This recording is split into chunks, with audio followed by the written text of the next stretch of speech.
Hello दोस्तों, स्वागत है आप सभी का मेरे यूट्यूब चैनल एपेक्स एग्जाम में। चलिए आज हम पढ़ेंगे अग्रवाल अनसोल्ड 2016 सेट फर्स्ट। तो प्रश्न शुरू करते हैं। पहला प्रश्न मैं लिख लेता हूँ। x बराबर 2 माइनस रूट 3 हो तो x square plus 1 upon x square का मान क्या होगा। चलिए शुरू करते हैं। तो सबसे पहले x का मान दिया है तो x का मान रखेंगे यहाँ पर x square plus 1 upon x square. तो x का मान रखेंगे 2 माइनस अंडरूट 3 का square plus 1 upon 2 minus root 3 का होल स्क्वायर। स्क्वायर है इसलिए होल स्क्वायर करेंगे। अब आप देख सकते हैं इसे a मान लें और इसे b मान लें तो ये a माइनस बी का होल स्क्वायर का फॉर्मूला बन गया।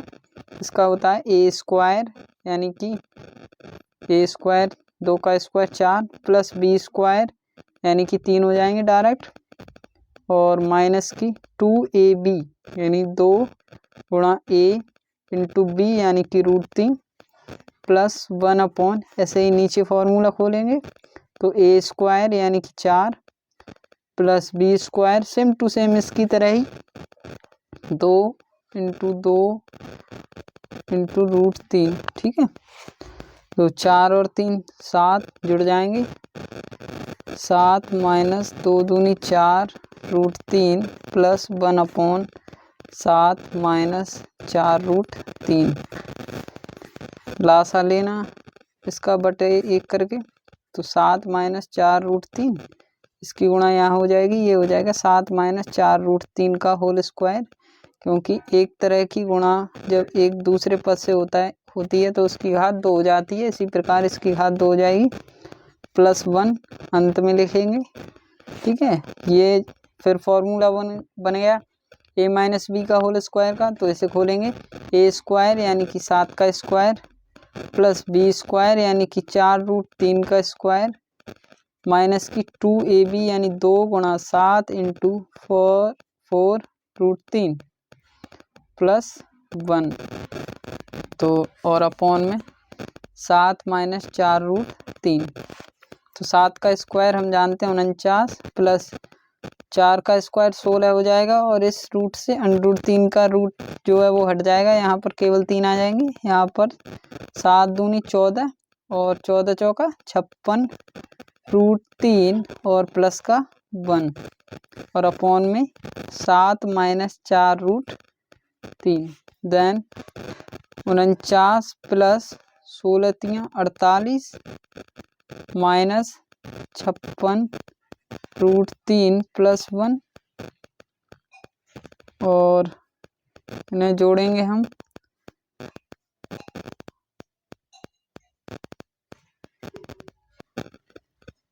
अपॉन में 7 माइनस 4 रूट 3। इन्हें जोड़ेंगे तो ये 49 ये हैं, 48 ये और 1 ये, 48 और 1 49 हो जाएंगे, और 49 ये है और 49 ये, दोनों हो जाएंगे 98 माइनस 56 रूट 3 अपॉन में 7 माइनस 4 रूट 3। अब हमें दिखाई दे रहा है ऊपर से 14 कॉमन है तो कॉमन लेंगे, तो यहाँ पे 7 बचेंगे, क्योंकि 98 को जो अब हम 14 से भाग देंगे तो 7 बार जाएंगे, तो माइनस 14 चौका 56 यानी 4 बचेंगे, और रूट 3 ऐसे ही अपॉन में 7 माइनस 4 रूट 3।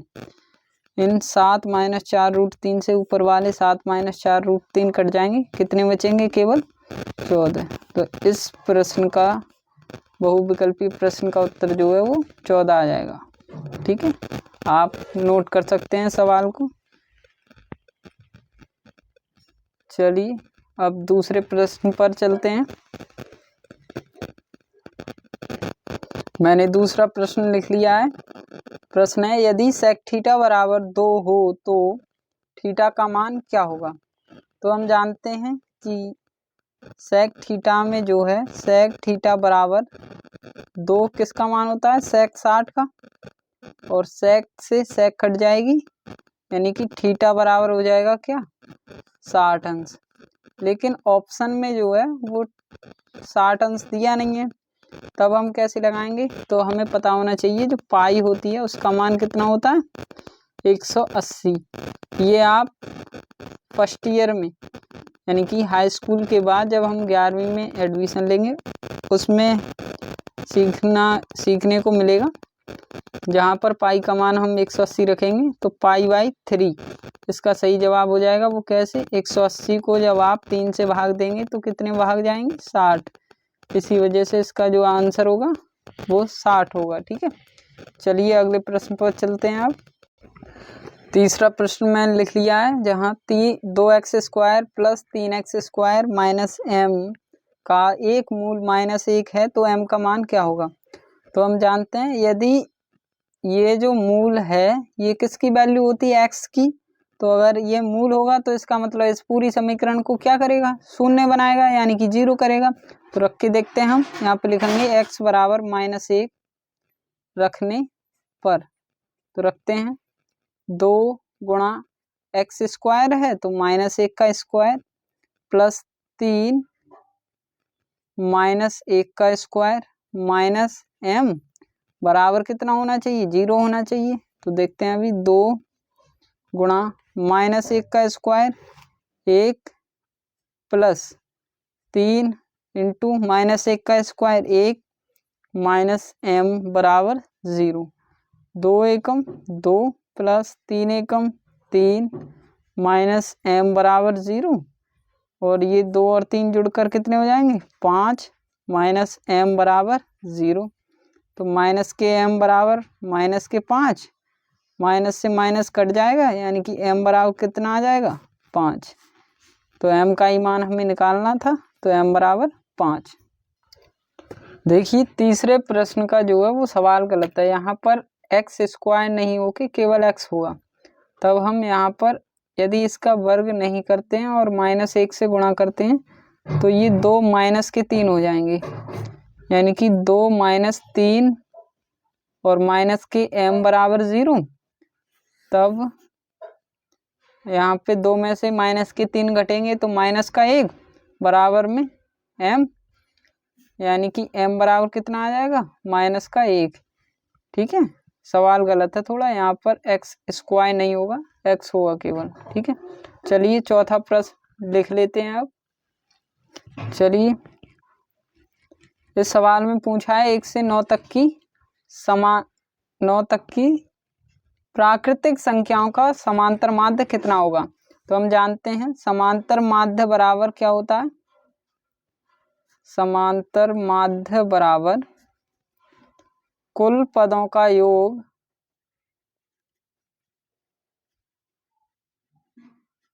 अपॉन कुल संख्या। अब कुल पद यानी कि 1 plus 2 plus 3 plus 4 plus 5 plus 6 plus 7 plus 8 plus 9 और अपॉन में 9। तो जोड़ेंगे 3 और 3 6, 4 10, 5 15, 6 21, 7 28 और 8 36 और 9 45 अपॉन 9। 9 से भाग देंगे कितने बार जाएंगे 5 बार, इसका उत्तर 5 आंसर। चलिए अगला प्रश्न, 5वें प्रश्न में पूछा है 870 और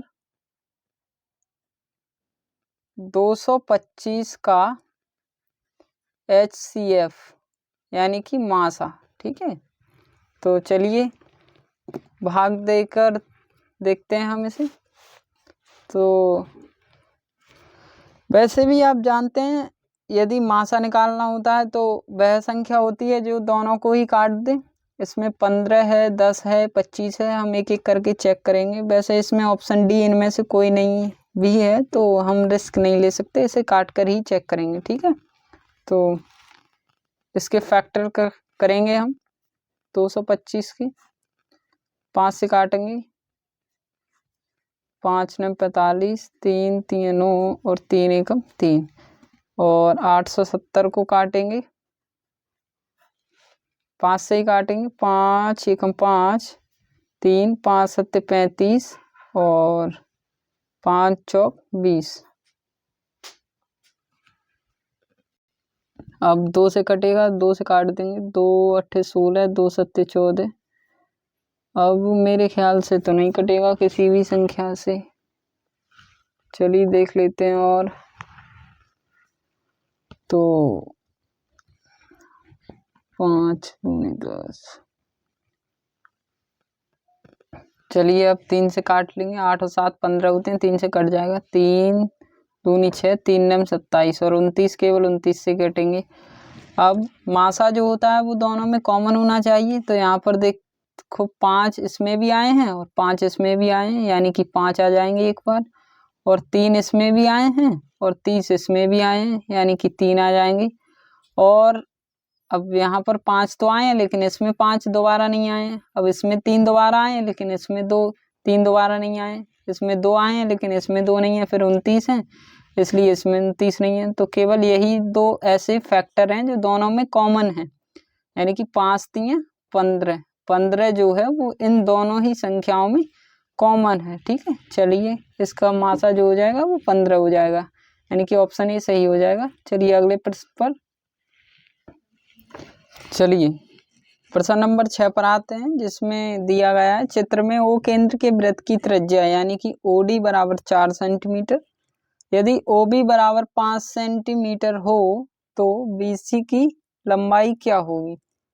बीसी की लंबाई पूछिए, आपको कुछ चीज़ें याद करनी पड़ेंगी, जैसे यहाँ पर जो होता है वो वृत्त की जो स्पर्श रेखा होती है, तो जो वृत्त की स्पर्श रेखा और त्रिज्या की जो रेखा होती है वहां पर कितने अंश का कोण बनता है, 90 अंश का। तो ओडी जो है वो ओसी के बराबर होगी, क्यों बराबर होगी, क्योंकि ओसी भी त्रिज्या है वृत्त की और ओडी भी त्रिज्या है, ये कितनी हो जाएगी 4।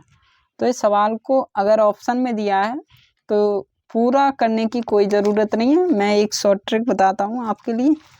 पाइथागोरस त्रिक इन्हें बोलते हैं, पाइथागोरस त्रिक, पाइथागोरस त्रिक।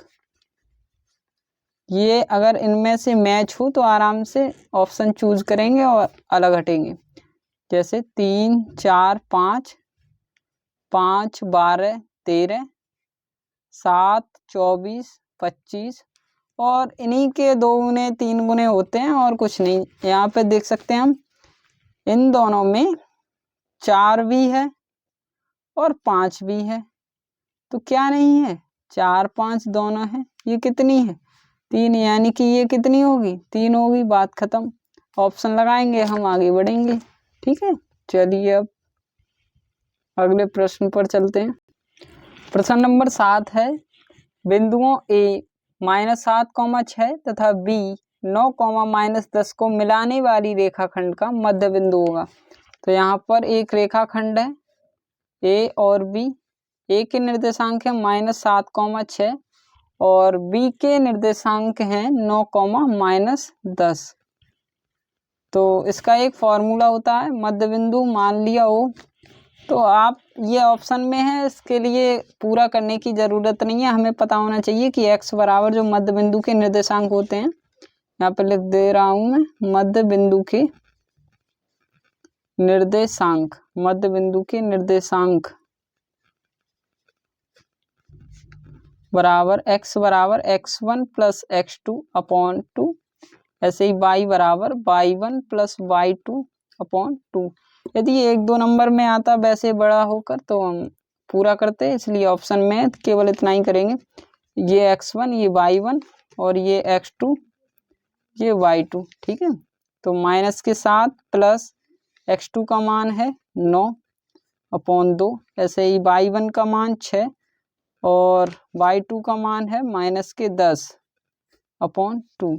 तो 9 प्लस के हैं 7 माइनस के हैं, सीधी सी बात है, 2 बचेंगे प्लस के, 2 से काटेंगे एक बार में, यानी कि इसका एक बिंदु 1 आ जाएगा, कॉमा यहाँ पर 6 - 10 अपॉन 2, यानी कि माइनस के 4/2 बचेंगे और 2 से भाग देंगे तो 2 बार जाएंगे, यानी कि माइनस के 2, यानी कि जो मध्य बिंदु हैं उसके निर्देशांक आएंगे 1, -2। चलिए ऑप्शन देख लेते हैं कौन सा सही है।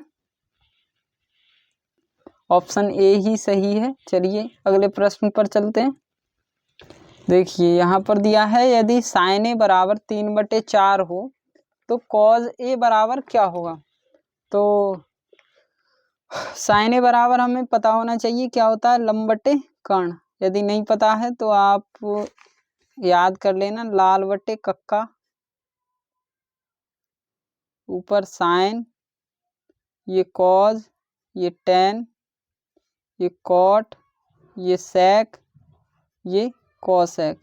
यानी कि साइन थीटा बराबर क्या होता है, लंब बटे कर्ण। तो लंब का मान है, यहाँ पर छोटा सा एक त्रिभुज बना लेंगे। लंब का मान है 3 और कर्ण का मान है 4। तो आधार निकालना है हमें पाइथागोरस प्रमेय लगाएंगे। यहाँ पर मैं छोटा सा कर देता हूँ। हमें पता है कर्ण स्क्वायर बराबर आधार स्क्वायर प्लस लंब स्क्वायर होता है। जब आप हाई स्कूल में तो सीधी सी बात है पाइथागोरस प्रमेय याद होगी ही। तो ये सब करने की ज़रूरत नहीं है, पूरा ऑप्शन में, ज़्यादा सवाल में टाइम नहीं लगाना है हमें। तो 4 का स्क्वायर 16 और हमें पता है ये लंब स्क्वायर बराबर में होता है, इधर आएगा तो माइनस में, है ना। तो बराबर में केवल क्या रह जाएगा, आधार स्क्वायर। 16 में से 9 जाएंगे, 7 बचेंगे, बराबर में आधार स्क्वायर हो जाएगा।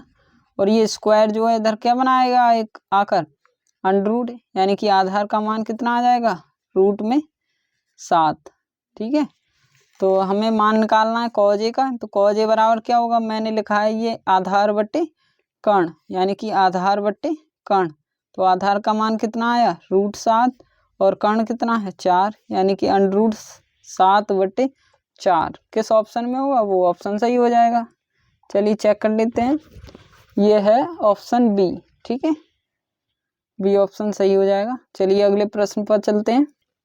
देखिए यहाँ पर दिया है कि संख्याओं 6, 3, 2, 6, 5, 6 और 8 का बहुलक होगा। तो बहुलक निकालने के लिए जो संख्या सबसे अधिक बार है वही उसका बहुलक होगा। तो हमें दिखाई दे रहा है यहाँ पर 6 जो है वो कितनी बार आया है, 3 बार, और कोई संख्या इतनी बार ज़्यादा बार नहीं आई है, तो इसका बहुलक कितना हो जाएगा, 6 आंसर। चलिए अगले प्रश्न पर देखिए, यहाँ पर दिया है समांतर श्रेणी यानी एपी का 17वां पद उसके 10वें पद से 7 अधिक है तो श्रेणी का सार्वांतर होगा, यानी कि हमें डी का मान निकालना है। तो हम 17वें पद को A17 लिख सकते हैं और 10वें पद को A10 लिख सकते हैं। इन दोनों का अंतर ही तो है 7। तो हमें पता है A17 बराबर क्या होता है, A + 16D माइनस A + 10 की जगह पर 9D बराबर 7। ठीक है, तो माइनस का चिन्ह है, ब्रैकेट खोलेंगे, A + 16D minus A minus 9D बराबर 7। यहाँ पे देखें ये प्लस का A है, ये माइनस का A खत्म हो जाएगा। यहाँ 16D माइनस 9D बचेगा, केवल 16D माइनस 9D बराबर 7। 16D में से 7 9D जाएंगे, कितने बचेंगे, 7D + की बराबर में 7। हमें D का मान निकालना है, यानी D बराबर 7/7, क्योंकि 7 गुणा में इधर जाएंगे भाग में, यानी कि D बराबर कितना आ जाएगा, केवल 1। ठीक है, चलिए ऑप्शन देख लेते हैं कौन सा सही है। ऑप्शन नंबर ए ही सही है। चलिए अगले प्रश्न पर चलते हैं। चलिए अगले प्रश्न पर चलते हैं, प्रश्न नंबर 11 पर। इसमें पूछा है निम्न में से अभाज्य संख्या होगी। अभाज्य संख्या कौन सी होती हैं, हम जानते हैं, जो स्वयं से कटें या 1 से कटें। तो इसमें ऑप्शन ए है 161, ऑप्शन बी है 172, ऑप्शन सी है 141, ऑप्शन डी है 171। यानी कि ऑप्शन ए है 161, ऑप्शन बी है 172 और ऑप्शन सी जो है वो है 141 और ऑप्शन डी है 171। तो ये सही नहीं है, मतलब चलिए चेक करते हैं। तो हमें पता है 171 जो है वो 19 से कट जाते हैं, 19 नेमा, यानी कि ऑप्शन डी खत्म। और इन्हें चेक करेंगे अभी, 4 और 1 5 और 1 6। इसका जो डिजिट है इसकी उनका जो योग हो रहा है यानी कि जो सम है वो 3 से डिवाइड है। आपको विभाज्यता के नियम आने चाहिए, यदि नहीं आते हैं तो मैं एक अलग से वीडियो बना दूंगा जिसको देखकर आप इसका पता लगा सकते हैं कौन सी संख्या कितने से कटेगी। तो ये भी नहीं, ये भी कट रही है 3 से। 7 और 2 9 और 1 10, ये 3 से तो नहीं कट रही है, लेकिन इसके अब मैं पहली बात तो 2 से कट रही है, इसके अंत में 2 है, तो ये क्या है, एक भाज्य संख्या है, इसमें पूछा है अभाज्य संख्या, तो सीधी सी बात है ऑप्शन ए बच गया। तो कौन सा सही हो जाएगा, ऑप्शन ए सही हो जाएगा। समझे। चलिए अगले प्रश्न पर। अगला प्रश्न, इसमें कहा गया है कि त्रिघात बहुपद के मूलों की संख्या होती है। ऑप्शन ए है 3, ऑप्शन बी 3 से ज्यादा, ऑप्शन सी 3 से कम, ऑप्शन डी 4। तो सबसे पहले जैसे हम द्विघात समीकरण ज्ञात करते हैं तो हमें पता है उसके कितने मूल होते हैं, 2, एक अल्फा और दूसरा बीटा, यानी कि द्विघात समीकरण के 2 मूल होते हैं, त्रिघात समीकरण के 3 मूल होते हैं, और ऐसे ही। ठीक है, तो इसका ऑप्शन ए सही हो जाएगा क्योंकि त्रिघात बहुपद है, तो ऑप्शन ए सही हो जाएगा। ठीक है, तो अगला प्रश्न है, देखिए अगला प्रश्न है, रैखिक समीकरण युग्म x माइनस 2y बराबर 5 और 2x माइनस 4y बराबर 1 के हल होंगे।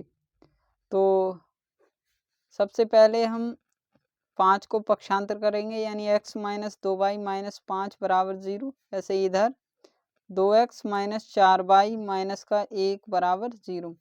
तो a1x plus b1y plus c1 बराबर 0 से इसकी तुलना करेंगे, और ऐसे ही इधर a2x plus b2y plus c2 बराबर 0 से इसकी तुलना करेंगे। तो यहाँ पर a1 बराबर कितना हो जाएगा, केवल 1, क्योंकि x का गुणांक कितना 1 है, और b1 बराबर माइनस के 2 और c1 बराबर माइनस के 5। चलिए, और इधर a2 बराबर 2 क्योंकि x का गुणांक 2 है, और b2 बराबर माइनस के 4 यानी कि y का गुणांक माइनस के 4, और c2 बराबर माइनस का 1। ठीक है, तो हम जानते हैं कि यदि इनके एक हल